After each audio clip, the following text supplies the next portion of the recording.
Alright, welcome to the channel. Today I'm going to show you quite possibly the best Necron color scheme known to the 41st millennium. We've taken some inspiration from Overwatch and specifically the Overgrown skin for Bastion. All the paints you'll need will be listed below in the description, so let's get into it. So by the end of this tutorial you should have something that looks like this, and I think this might actually be my favourite Necron color scheme that I have ever painted. Alright, so we gotta start off by setting the foundation and building our base. We're gonna be using some Martian Iron Earth, Martian Iron Crust and some thick mud from Vallejo. So start by slapping down that thick mud all over the base. Use this to create some variation and some height in the base just to help incorporate the model.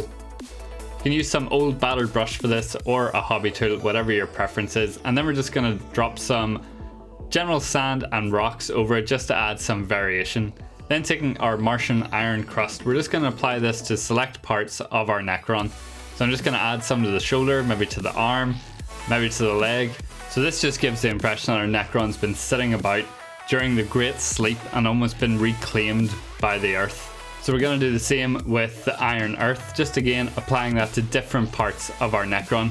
This will almost look like our paint is chipping away from these parts of the model, or again we have some dried dirt in those areas depending on how you want to paint it. So once you're all done and you've let it all dry, it should dry within, a couple of hours. Prime it black, and then we're coming in with some exhaust manifold. Now I'm just painting this onto the skeletal system of our Necron and leaving all of those plates black. So just take your time, apply this over the areas. Don't worry about being super neat or super tidy. Just get a nice even coat all over those surfaces. So with the Vallejo metal color, you should be able to achieve this in just one pass. But if you need to come back in for a second coat, by all means. Then grab yourself some Mournfang brown and apply this to all of the other panels within the Necron. So get that barrel of the gun, because we're going to try and create like an almost ceramic style to that area, and then just apply an even coat all over the exoskeleton or the armored sections of our Necron. We don't really need to worry about having super smooth even layers here, because a bit of variation just helps to add to the age and the wear and tear within the model.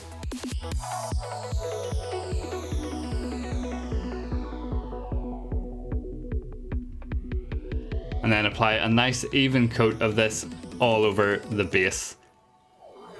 Then we're going to grab some Nuln Oil and some Agrax Earthshade, and we're going to use this to create some variation within the metallics. So apply some Nuln Oil all over those silver areas to help create some separation and definition within the metallics, and also to dull them down a wee bit to give them that impression of age.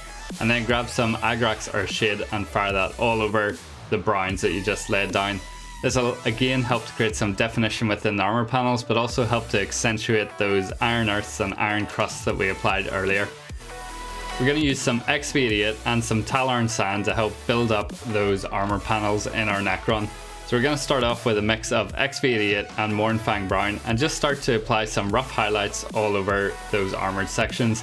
I'm not worried about having smooth, even layers here or smooth consistency within my paint, because it adds texture and creates some variation within the armor panels, which again helps to add to the age and the wear and tear and the abuse that the Necron has suffered during the Great Sleep, as it has been reclaimed by the earth.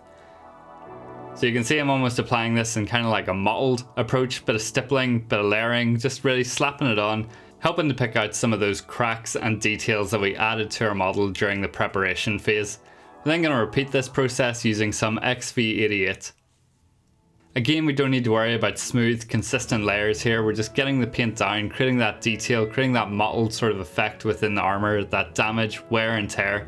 So you can be quite quick during these phases, because you don't need to worry too much about having smooth, even layers. And you can see I'm starting to leave some of those previous layers showing, so I can start to create some highlights and some gradients within the armor panels.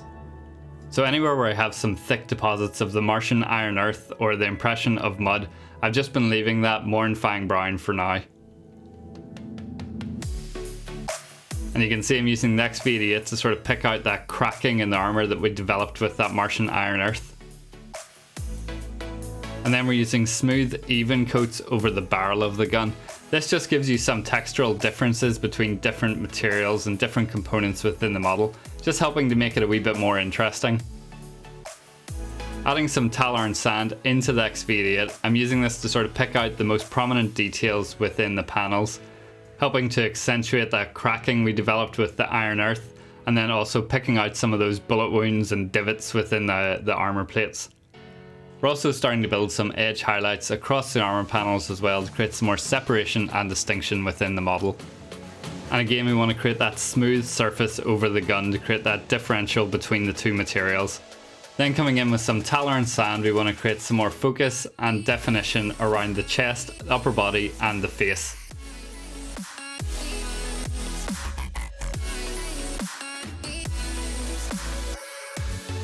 Finally, adding some Screaming Skull into our Tallarn sand, we want to pick out the most prominent details within the model. We can use this as an opportunity to add some more texture, scratches and damage across the armor panels. So be quite selective with these highlights and use this as an opportunity to really pick out the most prominent details and the most damage across the model.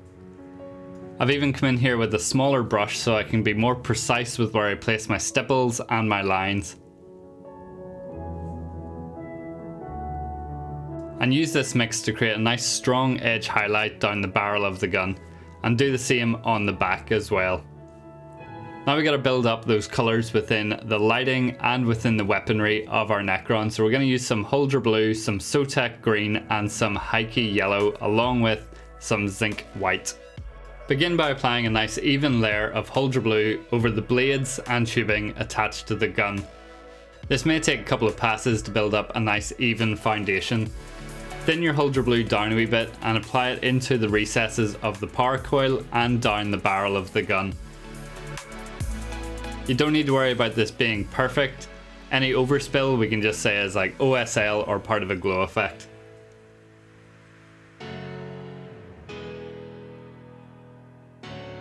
Also apply this to the eyes and into the recesses between the ribs in the chest cavity. Then take your Zinc White and thin that down a wee bit and apply that all over the power coils, down the barrel of the gun, into the ribs and into the eyes. This will help set our foundation to create a nice bright, vibrant blue colour from these areas.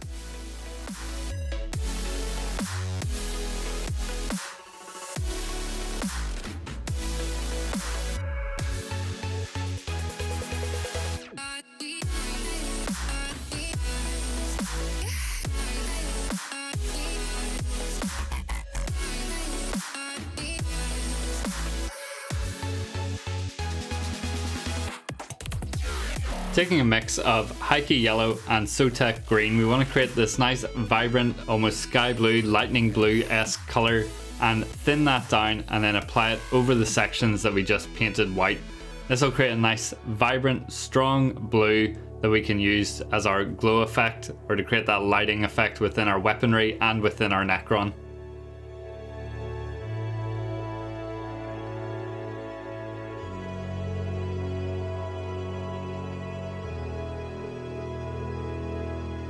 Then to highlight up the tubing and the weaponry, we're going to take a mix of Sotek Green and Huldra Blue and start to create some transitional colours that we can then map out our lighting pattern across the weapons and the tubes.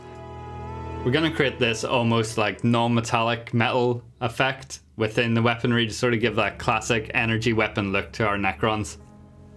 Taking some pure Sotek Green, we're just going to highlight up those areas once again, leaving some of those transitional colours showing.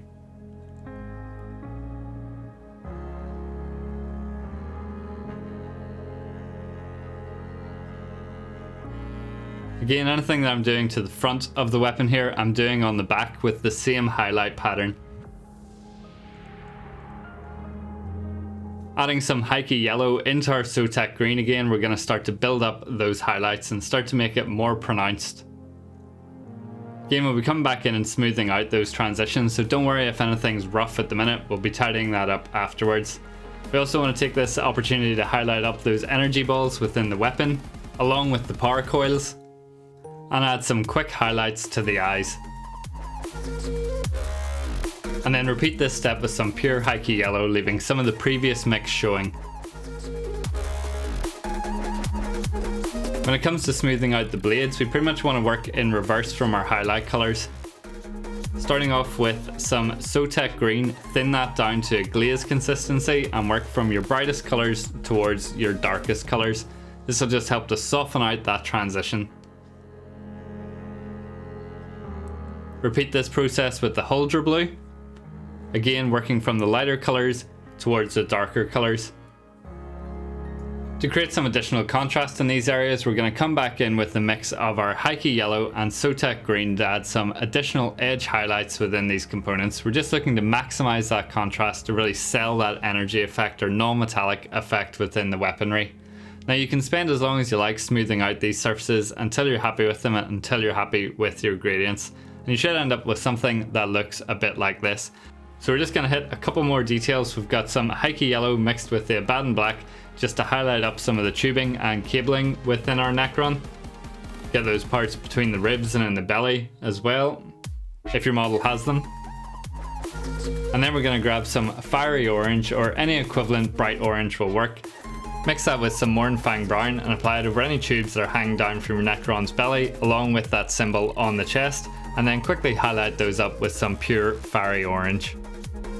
And even at this point you would have a fantastic looking Necron army, but we're going to take it one step further with some liquid talent. We've got the Dirty Down Moss. Personally, I recommend warming up the bottle and shaking it for about 5 minutes before using it, and testing it out on a base or another scrap model to find out the different ratios and how it dries based off how much water you have or how thickly you apply it. And you can see we have some interesting variation happening here across the base. We're going to take that and apply it to our model. So we're going to apply the Dirty Down Moss over various sections of the armor panels, looking to create that moss effect like our model has been reclaimed by the earth. So we're applying it into the cracks, into the crevices, into the recesses, dips and shaded parts within the model. This just helps create a more natural look, but you can apply this as sparingly or as heavily as you like, depending on the effect that you're going for. The great thing about this is all of your Necrons will look different with very minimal effort. The moss creates these really interesting tonal variations and dries in different ways depending on how heavily you apply it to your miniature. Whether you use it pure from the bottle, whether you add some water to it, or whether you dilute it down after it's dried on the model. Remember, this is water soluble and can be adjusted after you add it to the miniature. And once your Dirty Down is all dry, you should end up with something that looks like this. And I think this looks fantastic for the amount of time and effort we spent using that Dirty Down Moss. I've now got a collection of different tufts that we're going to apply over the base to give that sort of forest look. Just going to apply these on, stick them down in whatever shape or fashion I see fit. I've got some flowers, some like moss type stuff, some small plants. Just pretty much anything that I had in my basing drawer that was green I've taken, and I'm just going to apply this to the base. I'm pretty much going to overload it with different tufts so I have as much vegetation as possible on the base. I've even cut some of the flowers off one of the tufts and I'm attaching it to that mud pile on the shoulder. Again, really going for that reclaimed overgrown look with this Necron. So get creative with how you're applying your tufts, how you're using them, and how you're building up this narrative. I've also got this kind of moss stuff that's really interesting that you can break down and use as general debris or leaves, fallen trees across your base. You can even cut off wee parts and attach them to the base with some super glue so they're standing vertically. Again, just add some more height and dimension to the base. But once your Overgrown Necron is all finished, it should look something like this. And I think this is amazing. I'm in love with this color scheme. It's probably my favorite Necron that I've ever painted in my life. I can't wait to see your interpretation of this scheme and how your Overgrown Necrons look on the table. Be sure to take plenty of pictures and drop them in the Discord. If you've enjoyed the process, don't forget to like and subscribe.